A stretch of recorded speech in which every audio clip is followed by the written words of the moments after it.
I look over every single night and he's in my corner, dude. Like, are you on? Shout out to Drew. shout out to Drew, Foppy, my tech. He's gonna like the fact that you showed up no guitar. No guitar. He's gonna hate that. He's gonna feel anxiety from where he is right now. We got Zach rigged up with all the NCC studio gear. I've been wearing these clothes for 3 days. So. It's gonna come through in the tone. Hey, but here's something. Although you might be where you're at now, I'm sure there's been many times on tour back in the day, bro. Listen, there's been lots of times where I've chosen to wear the same thing 3 days in a row.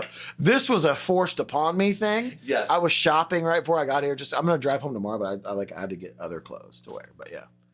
How many days a year are you traveling now? It's not what it was like Sound of Madness days, like 2008. Like I remember there was a run where we were literally gone for 6 months, like no home straight. And we were also in our 20s, early 30s at that time. So yeah, it's it's not as bad as it was, but Brent and I do so much outside of Shinedown. You guys are always doing stuff. Yeah, we do Smith and Myers, but we're kind of like when there needs to be radio press or anything, like we're the two that have to go do it. So it's like I'm kind of, and like Brent, God love him, he's been my best friend for 23 years now. Doesn't have a house, doesn't have an apartment. I think he told me this. Yeah, doesn't have a car. By choice. By choice. Doesn't rent, doesn't own anything. Doesn't own a car, doesn't own an apartment, doesn't rent or lease an apartment, doesn't rent or lease a car. He literally owns a suitcase, a carry-on, and a cell phone. He just stays in hotels? Stays in hotels. He's a Buddhist monk.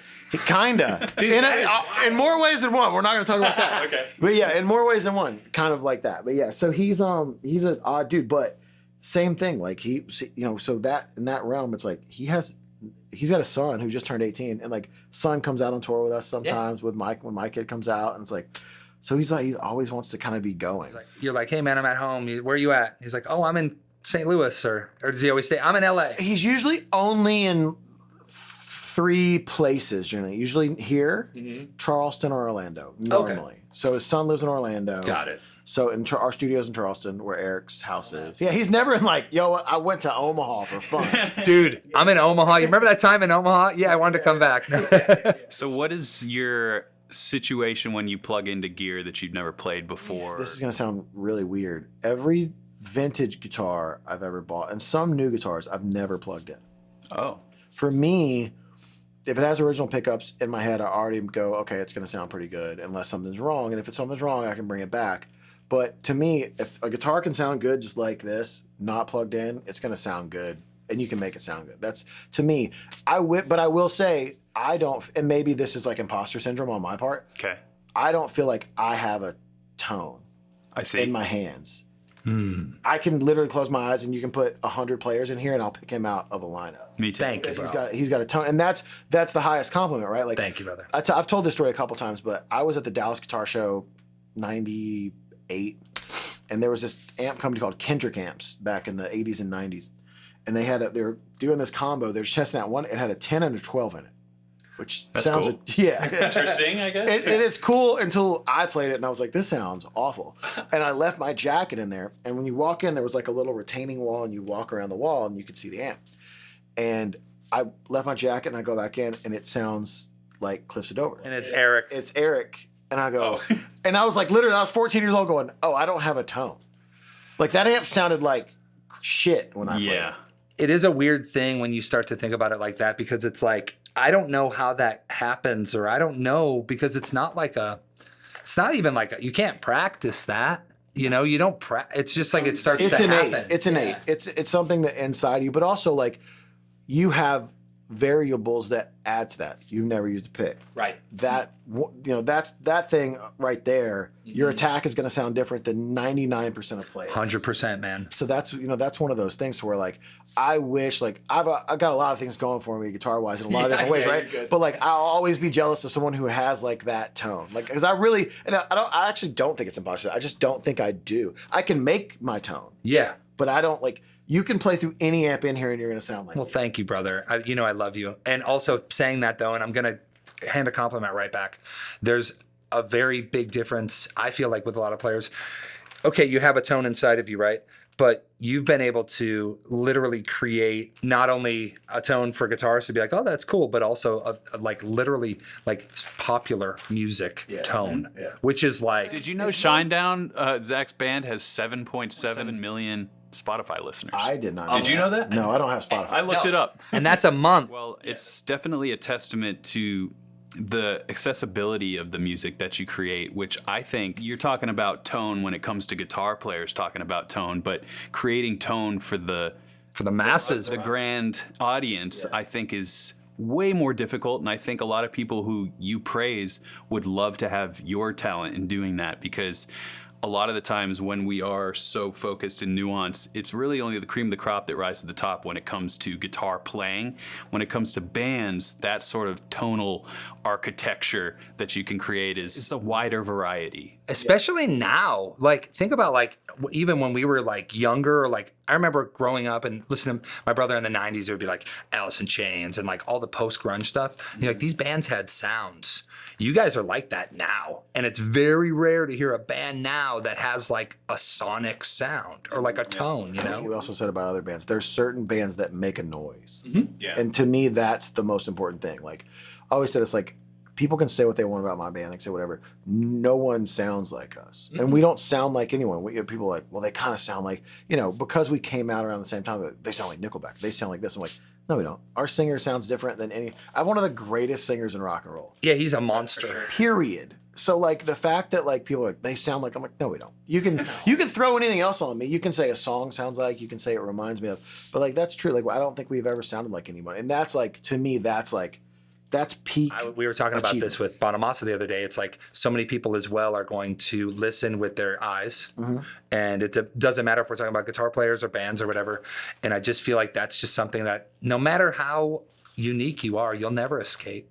You know, like you could have amazing stuff, but once someone sees you, they're going to typecast you on. And that's what those observations are, I think, are generalizations from people who've only heard one song. Yeah. They're like, oh, well, Shinedown's this because I heard 2 minutes of this hit song. 100%. But that's, you know what? I also have to like take myself out of it and go, that's how they treat every band.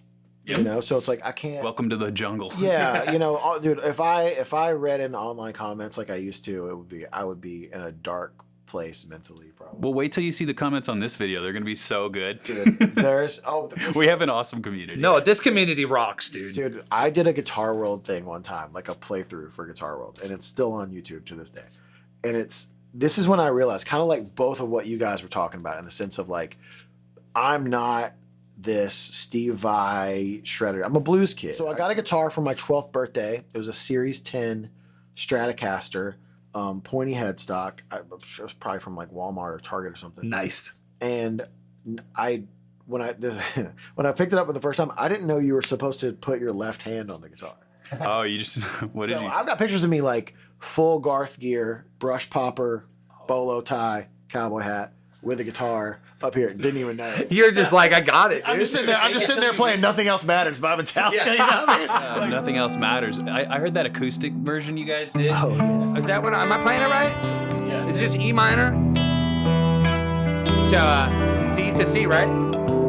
It's G, D. Yeah, let's play that.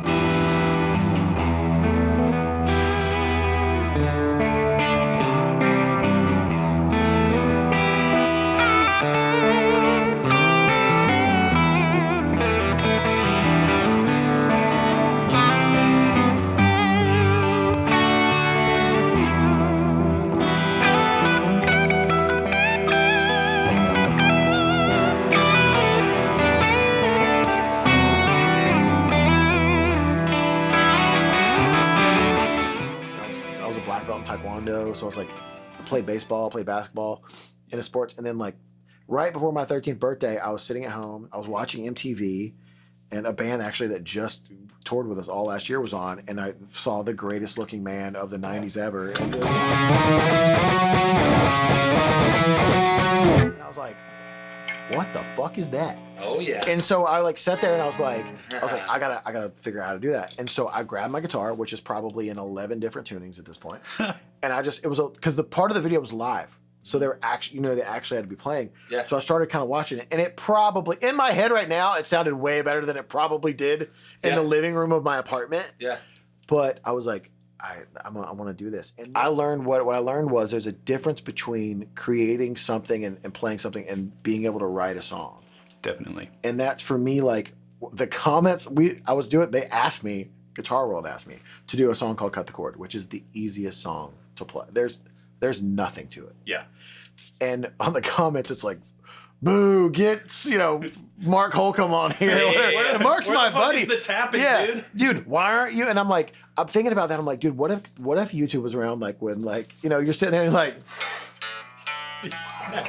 like, this song sucks, dude. Dude, We've heard that. Yeah. I will say this. Like Seven Nation Army. Yeah, of course. That's dude. like that's it's the same kind of idea, right? But I'm like, I was just sitting there like reading comments. I'm like, after that, I was like, I don't read comments. I think though that guitar players and I feel like it's not as bad as it was, or maybe it's worse. Tell me. It's just always seems to always a lot of community-based stuff. They're like, we need more. So if you play a lick and you went, right? Cool. But someone will go, that lick sucked. It's never like even playing a song or playing a lick. It's just like it's never enough, maybe. That it's always like someone wants to be, their mind needs to be blown at all times. Well, I completely agree with you. But what I also think is true at the same time is the people who we look up to, that doesn't even register with them. They only care what they're playing, and they don't even care what external sources are looking at what they do. They're right. Yes. They As a are result, right. they're just like, well, no, They shouldn't care. My first tour ever was with BB King. Ever. Dude, that's insane. That's not bad. me, and I know like Stevie kind of has a story similar to this. I think with maybe Albert, but like he would bring us on. There's two other young guitar players that I won't name on the tour as well, and they were like every night we'd come up for the encore would be Nobody Loves Me But My Mother and Thrill Is Gone. And we'd all just do the BB thing that he kind of started, where it was like cutting heads. Everybody like, so I was the first on the bill. I was the young kid, so I go first. And like this particular night, I think we were in Dallas, and like I felt really good. And then the other kid went, and I was like, I think I got him, dude. Yeah, like, hell yeah. And that thing in your head where you're like, Of course. you're like, you're it's always healthy competition. Like I don't ever have a beef with anyone because like there's enough for everybody, right? Of course, yeah. So and then the other kid goes, and I'm like, dude, like I feel pretty good. Smoked him. And then BB looks back at Tony Coleman was playing drums at the time. BB looks back at Tony Coleman and goes, and he held it over 12 bars. And I swear to God, I put my guitar on the stand and walked off stage.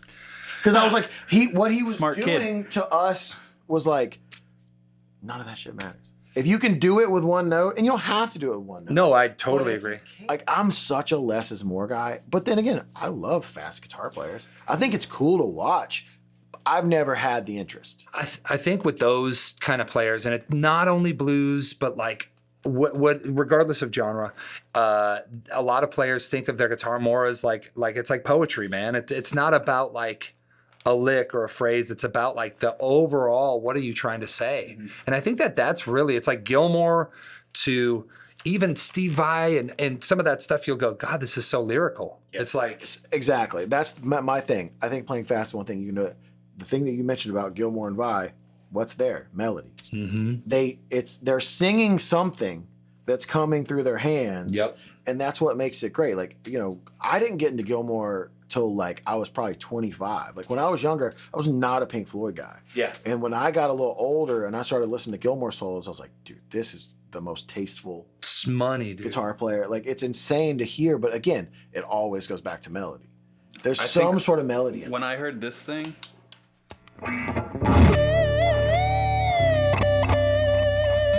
I was like, what? That guitar can do that? Yeah, that's right. But again, you hear that and you're like, man, that's probably him singing. Oh, yeah. And this is what I'm trying to do. And I see players that are just like, all right.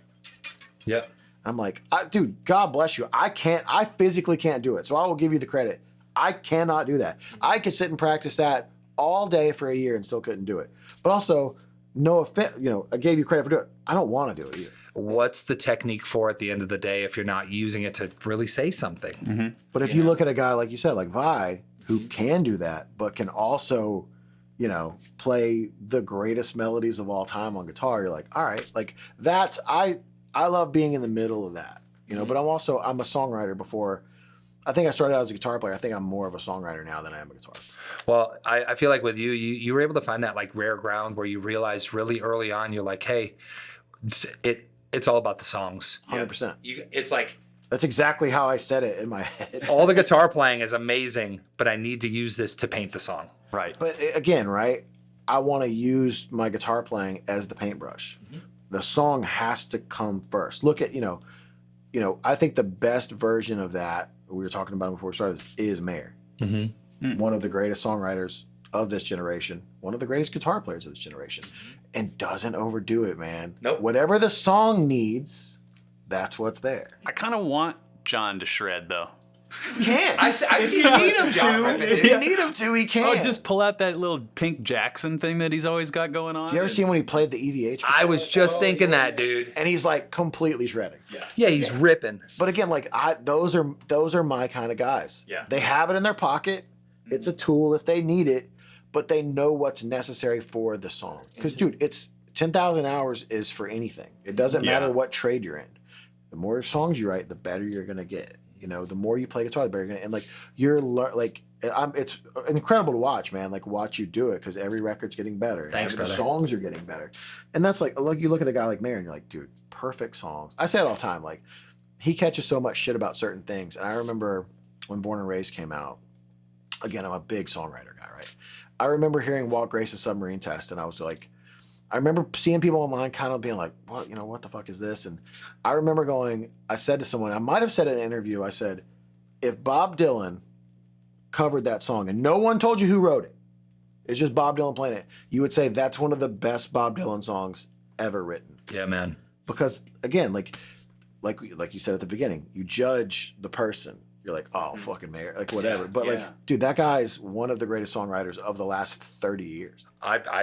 Period. We're Mayer. We're in fans. agreement. Yeah, dude, of course. We're totally in agreement. You started songwriting at the same time as your guitar playing, or was the guitar taking helm first? How did it go? The guitar was first. I tell people that like I went to see Jimmy Page and Robert Plant in 94 and 95. They Sick. toured both years, and I went to go see them. And the first time, it was very acoustic-y, and they had the orchestra, and I was like, man, this is really cool, and I love the songs. But when I went to see them in 95, I was almost hesitant to go in a way. I was like, it's going to be kind of the same thing. Like, I want to hear, I want to hear Page rip. And so, like, I'm going into it with the same mindset, and, like, it's at the Pyramid Arena, which is now our Bass Pro Shop. Yeah. Nice. I go up, there's like a boat up in the air, like in there, and I go up, tell my son, I go, I saw Pearl Jam. That's so funny. I saw Pearl Jam in the fishing rod section. In the fish tank. And like, but so lights go out, and dude, even, like I'm getting chills talking about it. Like dude. for me, I was like, I want to do that. It's happening. I want to do that. And then 2 weeks later, saw Garth Brooks at the same arena, and I looked at my dad and I said, I want to do it like that. Mm-hmm. So I want to play guitar like Jimmy, but I want to put on a show like this guy. So that's kind of where it started for me. But like, it was guitar first. I was in love with guitar. I wanted to be Stevie Ray Vaughan, like most kids growing up in that era. And then I discovered Albert Collins and Albert King and this Chris Duarte from Texas, like guys like that. Like not a lot of people know who Chris is. Love Chris. Dude, Chris is one of the greatest guitar players I've ever seen, and with the most soulful too. And then, anyway, got a record deal. I had only been playing guitar for 11 months. Got a record deal. With who? How did that MCA happen? Nashville, which used to be a label here. Okay. It's not anymore. Wow. It may be again for country, but Could at that be time, now, but back. yeah, it was MCA Nashville, and it was great. And I forced myself to sing, although I really couldn't at the time. And we covered a Chris Duarte song like on our first EP. Nice, dude. And then we did another record, and then I started writing, like legitimately writing like songs that were more leaning towards rock. Mm-hmm. And I was so excited. I'm probably 17, about to be 18 at the time. Give them to the label, and they're like, man, a couple of these are really good. I was like, oh, dude, that like honored. Thank you. They're like, who do you want us to shop these to? And I was like, what? Like my songs, They're man. like, well, I was like, I got to make a third record. We have a 3 record. Like, I got to make a third record. And they were like, yeah, but you're like this cute little You're the bluesy kid. blues kid. We're And going to try and Nashville you right now and sell your song to. back then, in the 90s, deals were not friendly. I mean, they're not they're not friendly now either, but no, they were like, you had to have 4 lawyers look over and make sure the lawyer didn't know the label because. Oh my God. And so basically, the only way I could get out of the deal was to break the band up. That was kind of the only way. And I remember we were on a tour in Europe. We flew home and we were at the airport, and I was like, I don't know if I can do this anymore. I told the band at baggage claim, never forget it. I was like, I don't know if I can do this anymore. And yeah, that was the end of that Zach Myers band at that point. But that's, to me, was like, that's when I, like you said earlier, it's like, I got to be a songwriter. I have to learn how to write songs. And because that was kind of my passion. Again, like, I love guitar players, but man, you know, I love Joe Walsh and I love Joe Walsh solo, but when I hear an Eagles, I can't really say that because Joe Walsh's songs are so fucking he's got great some good too. ones. But I know what you're saying. But you know what I'm saying? Like, yeah, you know, when I hear "Take It Easy," I'm like, dude, I don't care if you hate the Eagles or not. Like, you wish you wrote that song. Like, you know, those kind of things were what started to take over for me. Are there some songs that you wrote in those earlier days that you can recall that are still like top of mind right now? There's a song called "This Goodbye" that I did, which is something simple like that wasn't like a normal E to C. Yeah. And so for me, like, that's kind of what started it. And I was like, oh, wow. And then you come up with a melody. And like, I also think about that too. Like, I wish I could go back to how simple it was when I wrote songs back then. Because now I feel like there's so much pressure. Well, also, like, you're like, I got to think this, and this. You know, it's like, you get a couple number ones and you're like, oh no, what's next? Did that mess with your head hard? Oh yeah. Well, How many number 1 songs have you written? with the band has 24 number 1 songs. We have the most ever in the history of Billboard or Media Base or whatever. Which I say that, but it's like, it sounds cool and it sounds braggy, but it's like, it's No, dude, you own that. I tell people it's like Monopoly money. Okay. It's like, it's you have it in your pocket, it feels good, but if you try to go spend it somewhere, it's like, because they're like, oh, I remember when we got like 17, they're like, oh, you have more number 1s than Tom Petty. I'm like, so? I still didn't write American Girl. Right. I still didn't write Breakdown. I still didn't write You Got Dude, Lucky. that's the best way you could probably ever look at that. Yeah, it's you know what, man? So it's, real. It's great, and I appreciate it, and thank you to radio and Billboard and all these people. But it's like, you know, for me, it's what's next? Like, what can we do? But anyway, to answer the question, I had so much pressure. I remember when Madness came out, and it had 6 number 1 songs on one record, and we did like 400 shows on that album. And then you go to write the next one. It's our 3rd record. So it's not like, oh, we're writing our 2nd record. Our 3rd record was our biggest record. So you go to write that 2nd record, and we wrote a song called Bully. I remember they picked it to be the first single, and I called our A&R guy the night before and said, we can't, because I wrote this, me, Brent, and our friend Dave wrote the song. Uh-huh. And I go, we can't, we have to stop this from coming out. I go, it's gonna bomb. Oh, you didn't want I was so... You were so in your own head about it? I was in my own head. I was terrified because, you know, Sound of Madness had Second Chance. It was number 1 on pop radio. Dude, that song was monster. Inescapable. You know when you're in CVS or Walgreens and you go... It's like the soundtrack to your salad. Yeah, literally. Yeah, dude. It plays at Whole Foods. Yeah, and then you'll be at the gym or so. It was everywhere. Yeah. My favorite part about that era was like, I remember, you know, in the back of Rolling Stone, they used to have the chart. And we got it that week, and it was like Shinedown number 1, and it was like Beyonce, the Jonas Brothers, Miley Cyrus. I'm like, man, Beyonce's at home right now going, who the fuck? Shinedown. And that's like, that was my favorite part about it. But again, all that, those are big songs. So like, when this new record was going to come out, I just had this panic moment. Where I was Were all you guys kind of like that? no, that thing's just me. Yeah. Everyone else had the confidence of like, let it be what it's going to be. And again, like, I have critical imposter syndrome. It must be so hard, man, honestly, and I really mean this, to get to a spot where you're even thinking that way. That's got to be such like a head spin where you've had success and you've done all this stuff, and then you're like, okay, let's ramp it up again.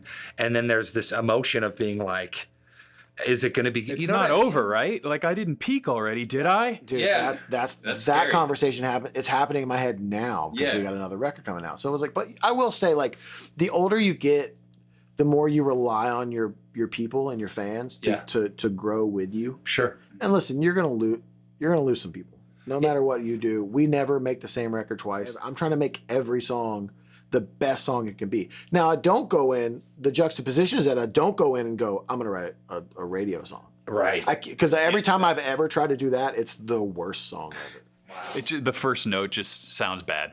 And it sounds contrived. It doesn't sound real. Like we have learned as we've gotten older, just like let it come to you, man. Like let it. I think there was at the beginning of this record, there was times where we were trying to force things, and we had to just like. What are some of your songwriting techniques, if you have any new ones or go-to things? Man, I write in the shower. Okay. And dead asleep. That's I found all my best ideas come from me waking up and having to hum something into my notes, or I'm in the shower and I gotta leave the phone close by. So it's a melody usually. It's here? usually a melody. Sometimes it's a riff. Bully was the riff first. I kind of was playing it backwards from how it ended up coming out, and Brent kind of hummed it the way that it is now. You guys are such a great duo, though. Like to have like somebody that you can be like, dude, check it out, and then he was just like, yeah, for sure, and then he hums it backwards to you, and then you're like, wait a minute, that sounds okay. that honestly, that's how it went. And Bully's just, and I think I was going. I think that was the. Oh, so he said switch it? I think that he was like he would do that backwards, and I think I did it a different way, but then it was turned into.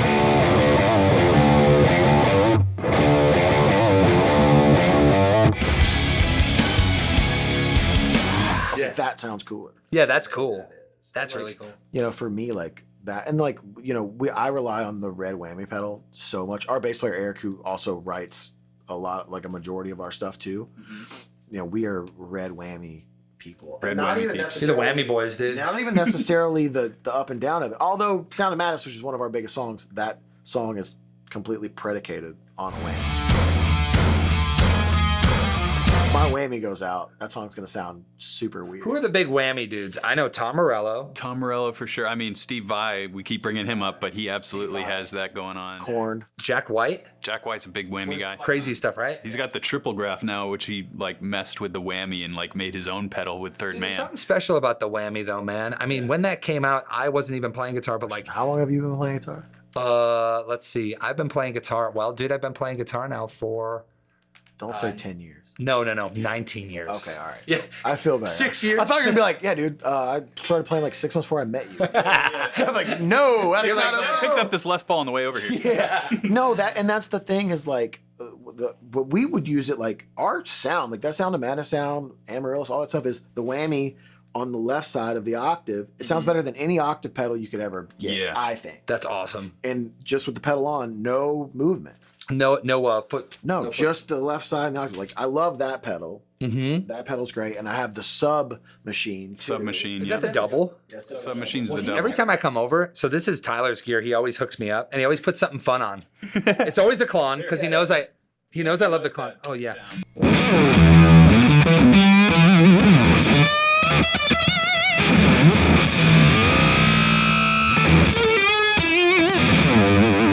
It's crazy. It sounds great. Yeah, it sounds super sick. I love that you always put the Then we have Klon this, on your though. board. He always does. See, without the kind of warble of that, like that would be the sound of Bully. My board is actually only a wah, analog whammy, volume, and then Drew controls everything else. Yeah. And as far as stomps go, Tube Screamer, Klon, kind of a carbon copy for delay. Used to be the Line 6, the big Line 6. The green one. Dimension C chorus, and that's kind of it. I don't really. Fucking awesome. I could have put that together for you, man. Yeah, Next time. Have that together. Yeah. But My favorite stuff, sometimes in my head I'll imagine it's this crazy thing, and then I'll hear it back, and it's really just like a simple riff, but it's it's how it's played, and it's like, you know what I mean? The energy. everything's like that. Like if you think of the greatest riffs, right? The all-time, it comes on, people know it immediately. Mm-hmm. Name one that's like super hard to play. Dude, I always think of fucking. I was literally about to go.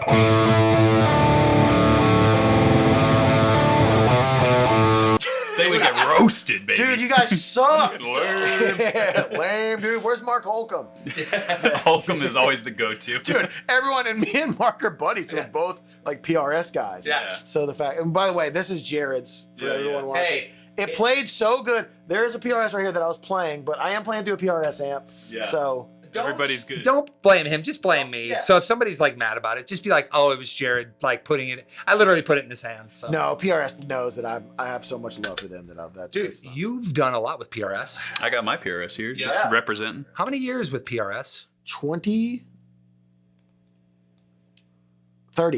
1996. 30 years. January 96. Actually just posted a photo on the anniversary of when I got my first PRS. So Whoa. yeah, January 96. So Did you like meet Paul right away and like met was Paul 2 years after I got my first one. So I guess 28 years. And they used, is there still a NAMM here? No. Okay, well, there used, No, to, be, sadly. used to be a NAMM here. And Paul used to do this thing. He would do themed booths where every guitar would be white or every guitar would be red. Oh wow. And so the year I went, every guitar was red. He made every single guitar just like this, red. And I got to meet Ted McCarty, which was I'm a kid. Whoa. So meeting them, and I've been with them ever since. And this is my fourth or fifth iteration of my signature model. Yeah. Yeah, you've done a ton. It's going great. Dude, to me, and you know this, I'm sure, but like when it comes to a company who's going to take care of your artist relations, there's companies that are great at it and there's companies that are not great at it. And for me, like, I'm at the point now where like I always thought it was weird that like when you can't afford anything, you got to buy everything, and then when you can afford everything, they give you everything for free. Totally backwards. And that's the thing. I think you should give it to the up and coming kids who are struggling and need that stuff. But I will say, like, I don't need to not pay for it. I'll pay for whatever. Give me a good deal on it. Don't hook me up, man. Street cost, but also all I need to know is like if it goes down, if I need something, if I need a part, if I need this. It's there immediately, and you answer the phone or you answer an email. Especially with you, man, it's like the stuff you're getting, you're gonna be using. Be like, hey, I'm gonna need a SC245. I'm gonna need 2 McCartys, a 594. And There was a day. You got a little stash where I did that. Yeah. I got about 260 guitars right now. Oh my God. It's very bad. You've sent me pictures, and I'm like, dude, like, It's very bad, and I Wow. need to like. I'm the guy who feels bad that these guitars aren't getting played, but like I'm also getting to the age where I can put some sort of sentimental value on anything. So I'll walk around the guitar room and I'll go, Nah, I need that one. Jim Root. yeah, your guitar room looks sick, dude. Like I got that tomato soup burst Bonamassa that Joe gave me. I'm like, can't get rid of that. Can't get rid of I that. can't get rid of these things that people gave me, or like I'll be like, man, this was at a Guitar Center sale in Peoria on Memorial Day. I've got literally a telly that I bought at a Guitar Center sale on Memorial Day in Peoria. Yeah. And I'm like, man, I got that for so cheap, I can't sell it. Of course. Yeah. So that's my problem now is I need to kind of like put like pink sticky notes Yeah. on stuff and then just have Drew come in and like sell everything without me knowing. Yeah, just like when I'm gone, like come in and just clean it out. Yeah. Clean house. Like I made a list of 10 guitars when I was in middle school on my notebook, and I've got 9 of them now. The only one I don't have is like a '68 Paisley Telly. Oh. And of course, I could have bought one 100 of course. times. It just the time hasn't been right. That's the moment. Also, it's how you get it and that, but also did a little bit of it's like, do I want to complete this list? Yeah, you maybe got to keep that baby open. Maybe you need to add to it. Just be like, amend. Funny enough, one of them was a Garth Brooks Takamine, not a very, not the most sought after guitar, but years ago, 2014, I gave him one of my signature models because again, going back to that story, wanted to play like Jimmy Page, wanted to be like Garth Brooks. I got to give him a guitar in 2014. I gave him my signature model. Dude, that's In epic. my head, dude, this is my hero as far as entertainers go. Mm-hmm. And in my head, I'm like, this thing's going in a closet, and I don't care. I got to meet him, crying, gave him the guitar, and he comes out on stage, and like they're halfway through the show, and he's about to play Call in Baton Rouge, and he comes out with my guitar, dude. Yeah. And like my wife still has a video of me, like I'm screaming in the background. Nobody knew that was about to happen. Nope, not me. No one told me. And I've since become close with Garth and his tech and a lot of his crew. But that night, It's full circle right there, dude. one of the assistants come out and they're like, "Hey, like, can you come back here for a second?" I'm like, "Yeah, sure." Like, Garth he had already left, but he's like, Garth wanted to give you this, and it was the guitar he played the whole tour. So now I have the Garth Brooks Takamine, and it's like all chewed up, dude. And I'll be honest, it's in my guest room of my house, and I forget that it's there. I just did like a Cribs episode, and I like forgot to show it. I was in there the other day talking to my wife, and I'm like, I forgot to. This is like one of the most important. This is the thing I should have greeted them at the door with. This should have been the door handle. This is my door handle to open my door to my house. Dude, that story just blew my mind. Yeah, it's crazy. I grew up with no money in a very rough part of Memphis, Tennessee, in a place called Nutbush, and so like nothing is expected. Like the fact that anything still happens blows my mind. You know, I've gotten a key to my city. Nothing means more than that. You know, like to a city that I still ride for to this day. I'll never leave. I'll never move out of that city. And you know, the Garth Brooks thing, and you know, how more #1 billboards than anyone. Like, it's all great, but it's like I don't expect. You know, every time we release a single, I'm like, this is the last one. You know, not in a negative way. Yeah, it's just like this could be it. And it's also maybe trying to talk yourself into hyping yourself up. Again, that imposter syndrome, when it kicks in pretty hard. It sounds like it's a way for you to keep an even keel of your expectation by being like, yeah, this is probably the last one. Because if you hype yourself up, you're not going to make the music that's made you so successful. You kind of have to operate from that place of beating yourself down a little bit. I hate to think of it like, I think you might have just described it perfectly, but I hate to think of it as like beating myself down to keep humility. Yeah. I don't think I could ever get out of humility just because, again, where I came from and like the way I was raised by good people, and like, but you know, the fact that I've got his number in my phone, or I've got Joe Bonamassa, or I have Garth Brooks, or I have Kenny Wayne. You can have mine. Oh yeah. You know, at the end of the day, dude, we're just dudes who play guitar. So the fact that any of this has gone well is insane. The fact that I own anything that's worth more than $100 because I played the guitar, yes, dude, and traveled around the world with my best friends. If you wrote a script, you're like, there's no way that ever happened. Yeah. You know, and it's like, it's crazy to think of that. And the fact that, like, again, I've had this life, like, dude, and it comes from, right, it all comes from the fans, right? So, like, for me, like, those are the people I take so seriously. Like, of course. That's the bread and butter. But, like, again, when you take a step back and you're like, dude, you bought a house, you bought cars, you take care of your family, your wife, your kids. Because of this. Because of the shred. Bro, George Lucas isn't writing that, dude, at the beginning of time. Like, come on. The quickest way to earn $1 million as a guitar player is to start with $2 million. I've just go never from heard there. that. That's a good one. That is so good, dude. So what about your guitar playing? You were a bluesman of sorts. I'm still a blues guy. Like, I can't rock solo. Listen to any Shinedown solo. Any one of them.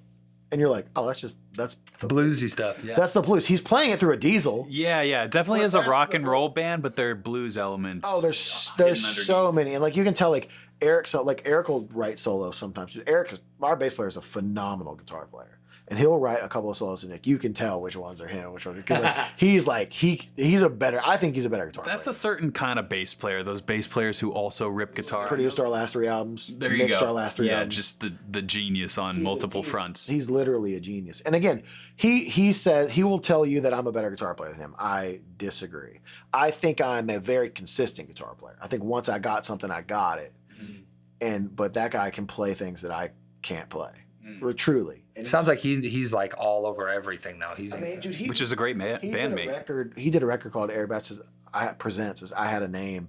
It came out last year, and it is such an amazing rock record, and he played everything. So, just such a talented guy, but you can definitely hear the differences. Like, you know, like there's solos like where you're like, all right, that's probably an Eric solo. Probably, though, when he watches you play, which is one of the things I like about your playing, there's still a reckless abandonment of a guitar player, and there's still a little bit of angst behind it. Yeah, and I feel like sometimes when people play guitar that are like really great, I'll go, yeah, that's good, but it doesn't have needs more pain. It doesn't have that like Black Cat firecracker thing where I go, is it gonna work? That can get you in trouble. Because big time. That's how I am. That's how I play. It's very reckless abandon. We just did a song. Me and Brent just did a song with another huge rock band, and like we go in the studio and like they're like, all right, they're like, just kind of riff on this last part of the song. Joe's also on the song. Joe Bonamassa. Okay. I'm not gonna say who it is because it hasn't come out yet. But I'm doing the whole last part of the solo at the end, and singer of the band and the producer are like, dude, do what you just did again. Do you have this problem? Oh yeah, and you're like, what did I do? I have no idea. You can like listen back and be like, oh, I think I can get back into that headspace. I listened back to it to the point I listened back to it 5 times. They had to solo it. Yeah. where they had to isolate it because I was like, I don't know because again, I'm just a blues kid. I'm playing what I'm feeling at that time. I don't remember. Now, there's been times in the studio with Shinedown where I've written a solo, like Diamond Eyes solo. I kind of crafted and came up with on the spot, and put a few things in there here and there. When we first met, though, I remember like we hung out and like Zach literally like took me under his wing and we went and got food or whatever, and right away we were like influences. Again, a lot of the same influences. Kind of play the same style, like very much. Again, I can't. There's certain things he does that I cannot do. I wish I could do, but like that's the thing is like when you meet people like that are like-minded. Totally. You kind of hit it off. Brings out the best in you. Absolutely. But also, it's like when you don't have to like explain everything to the other person because they already know. Pick up your wavelength. It's like, yeah, we're good. You were describing with the songwriting, dude. To me, our whole band is a racquetball court now. Oh, cool. That's a great way to think about it. Bounce the ball, and someone's going to catch the ball, or someone's going to hit the ball. And literally, that's my favorite thing about it's weird. I respect these writers so much that Jason Isbell is a really good friend of mine. Mm-hmm. Obviously, another mayor guy, where it's like greatest songwriter, probably the greatest songwriter of this generation, truly, as far as I'm concerned, and just incredible guitar player. He is incredible. So incredible and different of how he plays, but same thing, right? Like I'll watch that guy and I'm like, I have people send me clips of Jason playing. They'll be like, dude, I'm at the concert, and they'll send me a clip, and I'll look at it and I'll be like, what the, like even to this now I go, he's so good. He's so good, but like watching guys like that play, like that inspires you to go, man, what the fuck am I doing? You know what I mean? Like it's pretty cool to see. For sure. I love bands that make a sound. I look back at like. You watch, or that early STP stuff, like rock, as far as rock bands, and like, there's bands that have sound, Pink Floyd, Zeppelin, also, but the bands that came out later, you look, even bands like Velvet Revolver, which is, I was just gonna say Velvet Revolver and Audio Slave in that era was like, oh, dude, when that Audio Slave record came out, those bands, I was like this might be the best rock band of the next 20 years. When you hear a song, you're like, I know who that is. Mm-hmm. yeah, And that's to me the most important thing, like knowledge by being audible. You're like, all right, well, I hear this, I know who this is. Like, if I play a riff, I would love for someone to like, and that's the thing when we just came out with a new single called Safe and Sound. They hear it and they're like, I think that's Shinedown song. Like, that's the best compliment. That's the best, dude. What's exciting about this new record that we can expect? We kind of threw everything at it. So there are definitely, again, we're not a look back band. We've never done a greatest hits. We've never done. We're not interested. Which you probably could. We could probably do 2 of them. Yeah, seriously. No interest. We're not a look back band, but there's definitely nods. I think on the last record we started we referenced the song 45 and a new song, and like we were so anti that for so long. Where it's like, again, we're not going to look back, but we'll do little nods and like Safe and Sound like that. There's another couple songs on there that sound like they could have been from Sound of Madness. And so for me, what's exciting about this record is it's very eclectic, like every record we do.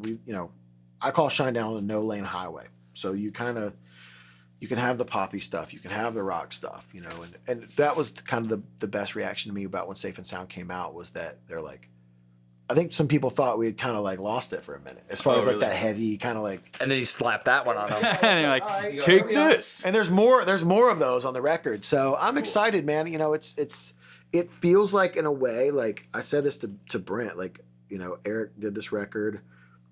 We did it in his studio. It's like we used pretty much every song we wrote for it. Like it feels like the end of a certain era of us. Not the end of our band, obviously. We're still 4 best friends, and like our band gets along better than any band I've ever seen. That's so awesome. And but it feels like the end of something in a way. Cool. And it may be our last record on our label. We don't know. We'll see what they decide to do. But this was the last one of our extension from the first time. So, it's a record that I'm really looking forward to. Eric crushed it.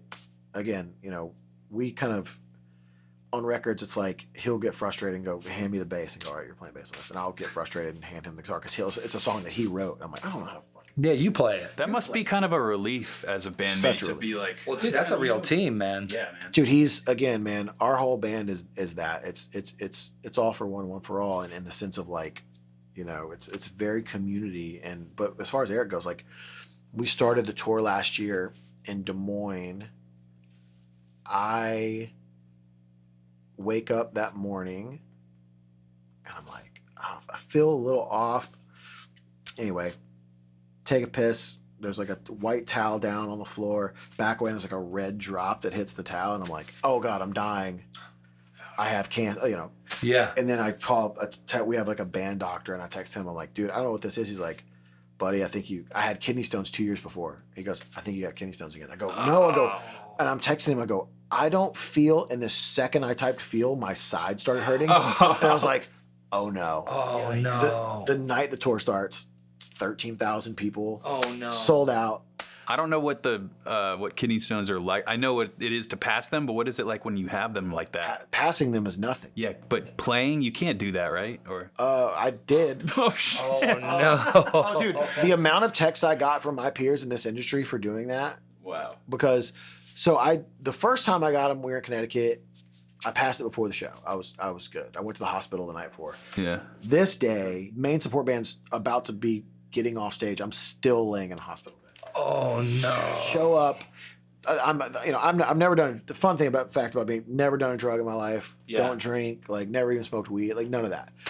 I'm higher than an eagle's dick at this point, dude. I'm on Toradol. I'm on Toradol. I'm on fentanyl. Yeah. Oh. So I show Before fentanyl was really what it is today. Yeah. Pre in the news. Anyway. So, and I do the show. But anyway, the point of that story is that day, because our band is who our band is, Eric goes into, because we do run, I know that's a big debate, but we run tracks like string tracks and like, it's not stuff that you're playing. It's no, ambiance. That's the biggest misconception about when I say I'm cool with it, because like everything you're hearing on the stage, that ain't on there. Yeah. Mm-hmm. You could turn that off and no one in the crowd's gonna know. Yeah. But it's, Second Chance is a 40-piece orchestra. Oh, I want dude, yeah, people yeah, to hear yeah. that. There's no vocals. There's no, there's no Small tangent, guitars but running. No, but also it comes down to that's like an entertainment aspect. Yeah, that, dude. like- And I want it to sound fuller, but yeah, there's no guitars, there's no drums. Everything you see us doing, we're doing. Yeah. For better or worse, some nights. But so Eric went and recorded bass for the whole set list into the system and sat down and learned every guitar part for the whole show, 19 songs, and was like ready to go as a 3-piece with bass on track just in case, just so we didn't let people down. Whoa. So like, dude, that's the community of our band, where like that guy takes literally his whole day. Yeah, From he's like, this noon is what I'm on, doing. sat there. We have a jam room backstage, which has drums, Yep. bass, and guitar, and sat there all day. You know why you're lucky to have that guy? Is because that guy thought that was fun. Yeah, dude, he loved it. He was just I like- he think was probably like, I'm gonna be honest. I think he was bummed when I showed up. Yeah, he showed up. He's like, "Fuck, I was gonna play guitar." He was like, dude, I was looking forward to it, because he is a guitar player first. So hold up, did you pass the kidney? Yeah, stone? so what happened? So I did the first 3 shows with kidney stones. It was awful. Oh my gosh. It was awful. I was doing 3 IVs a day, just trying to pass fluids. IVs. Oh, yeah. Massage, red light. I was doing everything I could do. 2 days off in Michigan, I text our head of security and I go, dude, I'm going to end my life if I do not get this taken care of. He calls our band doctor. We go in the back door of University of Michigan Hospital, walk in. I'm in surgery in 10 minutes. Here's the messed up part. They had to leave a stent in.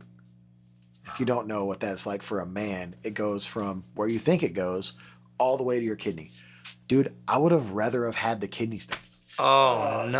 Catheter, right? couldn't walk. Or like a. So like, and our stage Ow. takes up the whole arena floor. And again, I don't loiter on stage. No, you're running. It's a you're like- full contact sport. Yeah, you're like WWF up there, dude. Our show is a rugby match. Yeah, they're ripping. I'm running around. I'm not gentle on a guitar. No. And I'm walking like an old. I'm like. Oh no. I couldn't keep my legs together because it hurt so bad. A couple of the before I went in the surgery, a couple of the nurses was like, "Can we take a picture?" I was like, "Yeah, sure."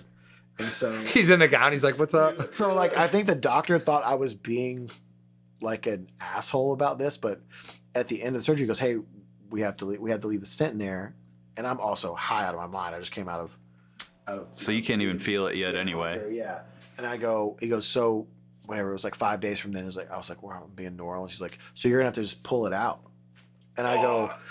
And I think he thought I was being like pretentious because a couple of nurses knew who I was. I go, do you recognize me? And he goes, I know some of the nurses. I go, no, do you recognize me? He goes, no. I go, that's because I don't work here.